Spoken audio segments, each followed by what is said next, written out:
আজকে আমরা মার্কেটের মধ্যে একটা শানদার র্যালি দেখেছি। নিফটি 289 পয়েন্ট, সেন্সেক্স 1000 পয়েন্ট এবং ব্যাংক নিফটি 768 পয়েন্ট র্যালি দেখিয়ে ক্লোজিং দিয়েছে। এছাড়াও মিড ক্যাপ এবং স্মল ক্যাপ ইন্ডেক্সের মধ্যেও ভালো পজিটিভেই ক্লোজিং পেয়েছি। মিড ক্যাপ ইন্ডেক্স প্রায় 870 পয়েন্ট এবং স্মল ক্যাপ ইন্ডেক্স 129 পয়েন্ট পজিটিভে ক্লোজ হয়েছে।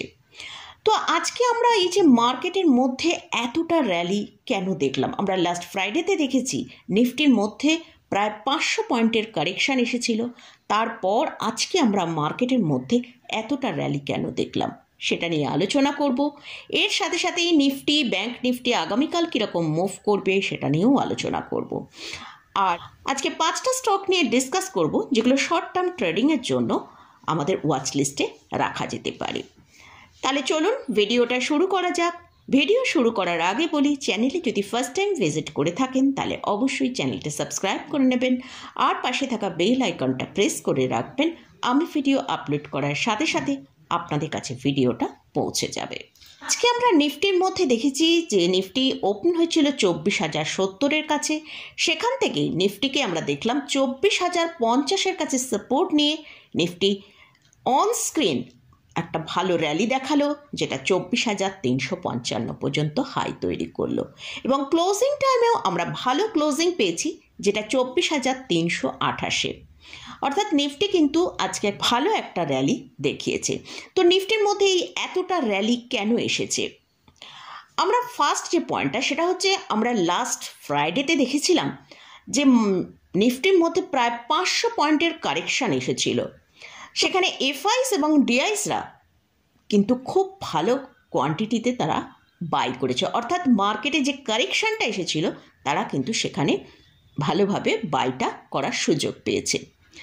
সেকেন্ড পয়েন্ট, যেসব ট্রেডাররা ফ্রাইডেতে শর্ট করেছিল যে মার্কেট আরও নিচে আসবে, তারা কিন্তু আজকে মার্কেটের এই এতটা র্যালিতে তারা তাদের শর্টকে কভারিং করেছে।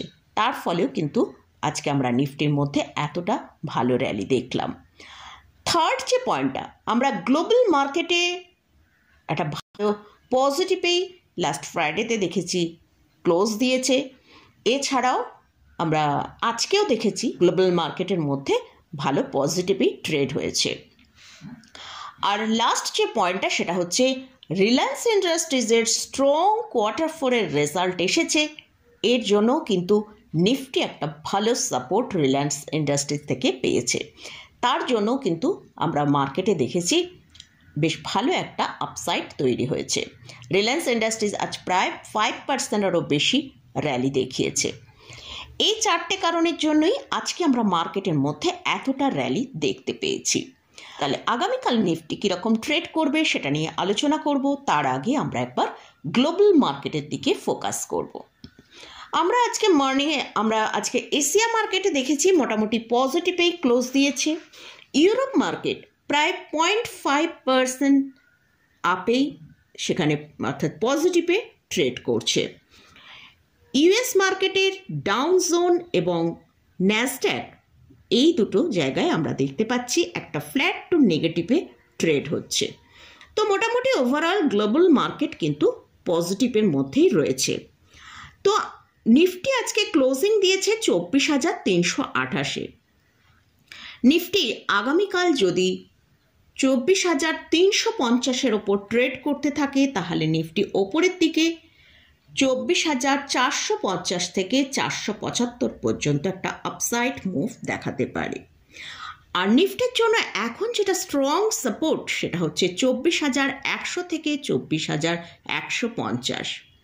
আগামীকাল যদি নিফটিকে কোনো কারণে আমরা 24,200 থেকে 24,250 এই জায়গাটায় নিফটিকে পাওয়া যায়, সেখানে কিন্তু একটা খুব ভালো বাই অপরচুনিটি হতে পারে। তো এটা নিফটি নিয়ে আলোচনা করলাম। এবারে আসছি ব্যাংক নিফটি। ব্যাংক নিফটি আজকে ক্লোজিং দিয়েছে 55,432-এ। ব্যাংক নিফটির জন্য যেটা স্ট্রং সাপোর্ট আছে সেটা হচ্ছে 55,050 থেকে 55,100। আগামীকাল যদি ব্যাংক নিফটি 55,600-র ওপর ট্রেড করতে থাকে তাহলে ব্যাংক নিফটি 55,900 থেকে 56,000 পর্যন্ত একটা আপসাইড মুভ দেখাতে পারে। আর যদি কোনো কারণে ব্যাংক নিফটিকে আমরা দেখি 55,150 থেকে 55,200 এই জায়গায় নিচের দিকে আসে এবং যে স্ট্রং সাপোর্টটা বললাম সেই সাপোর্টটা মেনটেন করতে পারে, তাহলে কিন্তু ব্যাংক নিফটিতেও একটা ভালো বাই অপরচুনিটি হতে পারে। তো মোটামুটি এটা গেল নিফটি এবং ব্যাংক নিফটি নিয়ে আলোচনা করলাম। এবারে আসছি শর্ট টার্ম ট্রেডিংয়ের জন্য 5টা স্টককে ওয়াচ লিস্টে রাখা যেতে পারে, সেই স্টকগুলো নিয়ে ডিসকাস করব। তো ফার্স্ট যে স্টকটা নিয়ে আলোচনা করছি সেটা হচ্ছে রিলায়েন্স ইন্ডাস্ট্রি। তবে প্রথমেই বলি এই স্টকগুলো কিন্তু প্রত্যেকটাই 6 থেকে 8 মাসের জন্য হোল্ড করতে হবে।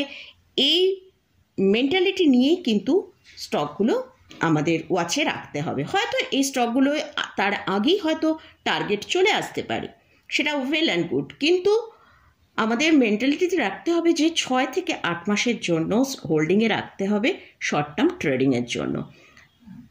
তো ফার্স্ট যে স্টকটা নিয়ে আলোচনা করছি সেটা হচ্ছে রিলায়েন্স ইন্ডাস্ট্রি। স্টকের কারেন্ট প্রাইস চলছে 1366 টাকা। আজকে স্টকটার মধ্যে প্রায় 5%-এরও বেশি একটা র্যালি দেখিয়েছে। এই স্টকে আজকে আমরা এতটা র্যালি এই কারণেই দেখলাম, এদের কোয়ার্টার 4-এর রেজাল্ট খুব স্ট্রং এসেছে। এদের কোয়ার্টার 4-এ নেট প্রফিট এবং সেলসের মধ্যে খুব ভালো গ্রোথ হয়েছে, তার জন্যই কিন্তু আজকে স্টকে এতটা র্যালি এসছে। এই স্টকটাকে যদি 6 থেকে 8 মাসের জন্য হোল্ড করা যেতে পারে তাহলে কিন্তু স্টকটা ওপরের দিকে 1450 টাকা পর্যন্ত মুভ আসতে পারে। আর এই স্টকের এখন যেটা আরএসআই ট্রেড করছে সেটা হচ্ছে 59.51-এর কাছে। তবে আজকে স্টকটা অনেকটা আপসাইড দেখিয়েছে, তাই এই স্টকটাকে যদি 1 থেকে 2%-এর মতন কারেকশানে পাওয়া যায় তাহলে কিন্তু সেটা খুব বেটার হবে। এবার যে স্টকগুলো নিয়ে আলোচনা করব সেগুলো হচ্ছে ব্যাংকিং স্টক। আমরা অলরেডি দেখেছি প্রাইভেট সেক্টর ব্যাংকের মধ্যে কিন্তু খুব ভালো র্যালি এসছে এবং সেখানে রেজাল্ট মোটামুটি খুব ভালোই এসেছিল। তারই পরিপ্রেক্ষিতে কিন্তু আমরা দেখেছি প্রাইভেট সেক্টর ব্যাংকের মধ্যে ভালো একটা র্যালিও দেখতে পেয়েছি।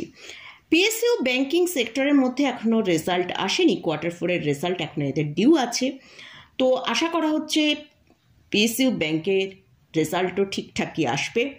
তো তারই পরিপ্রেক্ষিতে আজকের 4টে স্টক নিয়ে আলোচনা করব।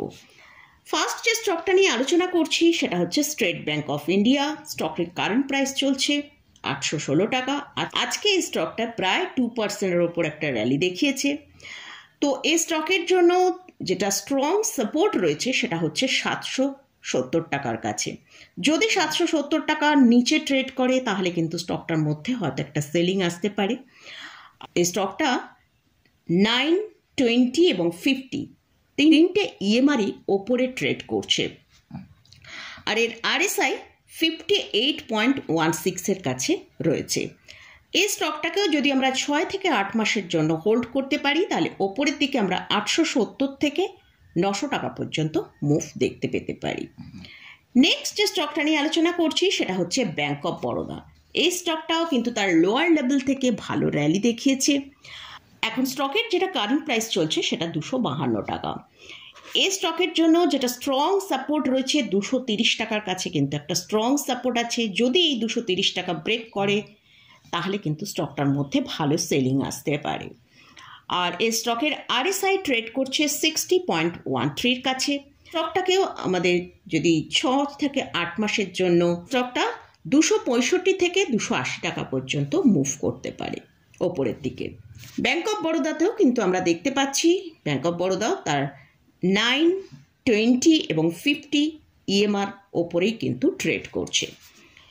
পিএনবি, এই স্টকটার কারেন্ট প্রাইস চলছে 102 টাকা। এই স্টকের যে সাপোর্টটা রয়েছে সেটা হচ্ছে 96 টাকার কাছে কিন্তু একটা স্ট্রং সাপোর্ট রয়েছে। যদি এটা ব্রেক করে তাহলে কিন্তু স্টকটা বেশ কিছুটা নিচে আসতে পারে। আর এর আরএসআই ট্রেড করছে 53-এর কাছে। এই স্টকটাকেও যদি 6 থেকে 8 মাসের জন্য হোল্ড করা যায় তাহলে 126 টাকা পর্যন্ত আপসাইড দেখাতে পারে। এই স্টকটাও কিন্তু তার 9 এবং 20 ইএমআর ওপরেই ট্রেড করছে। আর আজকে এই স্টকটা কিন্তু একটা ইম্পর্ট্যান্ট যে লেভেল 102 টাকার ওপর কিন্তু ক্লোজিং দিয়েছে। লাস্ট যে স্টকটা নিয়ে আলোচনা করছি সেটা হচ্ছে কানাড়া ব্যাংক। এই স্টকের কারেন্ট প্রাইস চলছে 98 টাকা 59 পয়সা। এই স্টকের যেটা স্ট্রং সাপোর্ট রয়েছে সেটা 93 টাকা, আর আরএসআই ট্রেড করছে 54 কাছে। এই স্টকটাকেও যদি 6 থেকে 8 মাসের জন্য হোল্ড করা যায় তাহলে আমরা 120 টাকা পর্যন্ত টার্গেট দেখতে পারি। তো মোটামুটি এইসব স্টকগুলো নিয়ে আলোচনা করলাম।